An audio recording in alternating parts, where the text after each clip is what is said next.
Ça fait tellement longtemps que je vais en parler. Mais pas facile de trouver un angle d'attaque. À l'oral, bon sang, il y a toujours des sujets qui résistent. Mais c'est quand même intéressant, je peux pas passer à côté. Comment je vais m'y prendre ? Mais comment je fais ? Comment je leur parle du paradoxe de Simpson ? En leur disant que fumer augmente l'espérance de vie ? J'ai réfléchi encore. Alors ok, je pourrais tenter une approche marrante. Dire que l'épisode n'a pas de rapport avec la ville de Springfield. Ouais. Mais bon, sorti de là. C'est quand même bête. Quelques tableaux de données, quelques pourcentages accessibles. Sur YouTube, en vidéo, ça serait vite plié. Mais bon, ça, c'est pas possible. Pas en podcast. Alors bien sûr, déjà, il faudrait que je parle des stats. Les mal aimés. Non, faut pas que je dise ça. Mal aimés.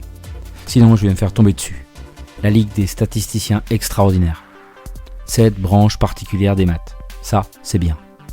Le traitement de données, tout ça. Les datas. J'aime bien ça, moi, les stats. C'est un peu comme une grille de lecture. Une grille de lecture du monde. Sauf qu'avec Simpson, on a vite tendance à loucher sévère. Alors, comment je commence ? Il y a le personnage, Simpson, bien sûr. Faut que j'en parle. Le mec qui donne son nom au paradoxe, mais qui passe après tout le monde. Pas mal ça. Pas de justice. Edward H. Simpson. Des types en ont parlé bien avant lui. Pearson, Yule. Mais c'est lui qui passe à la postérité en 1951. Hold Up, ou Bon Timing. Allez savoir, c'est peut-être un des ingrédients du succès.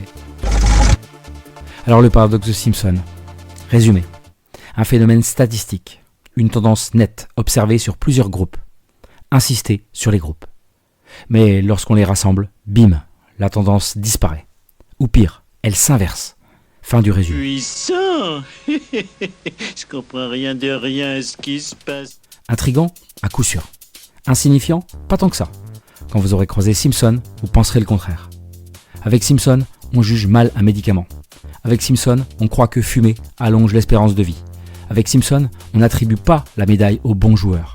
Avec Simpson, on accuse le mauvais coupable. Le paradoxe est partout. Partout, comme dans le cas des admissions à l'université de Berkeley en 1973. Les statistiques brutes, 44% des hommes acceptés contre 35% des femmes. On crie à la discrimination. Mais, en regardant département par département, aïe, on voit que les femmes postulaient davantage dans les filières plus sélectives. Résultat, pas de discrimination généralisée, juste une répartition inégale des candidatures.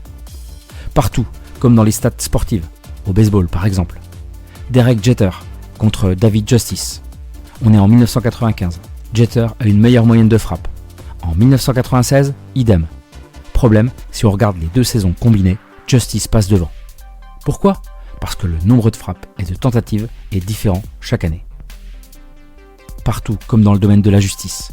Dans certaines affaires, les statistiques montrent qu'un groupe reçoit plus de condamnations que l'autre. Mais si on isole les types de crimes, on se rend compte que la différence s'explique par des taux de criminalité différents selon les infractions, pas forcément par une discrimination systématique. Partout comme en médecine, un médicament semble plus efficace dans deux groupes distincts.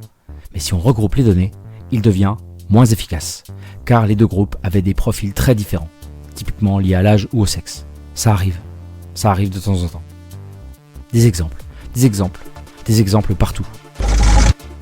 Alors pourquoi ce paradoxe ?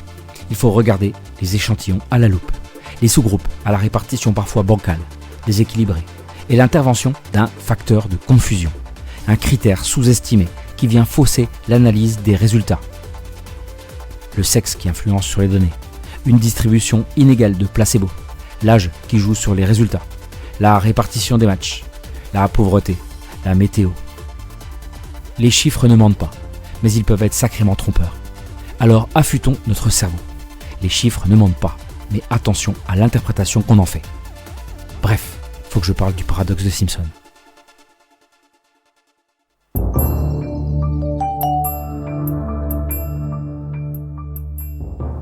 Merci pour votre écoute, chers auditeurs de Springfield ou d'ailleurs. N'hésitez pas à partager cet épisode s'il vous a plu. Bref, je compte sur votre bouche à oreille, sur les réseaux sociaux ou dans la vraie vie. C'est capital pour la survie de cette émission.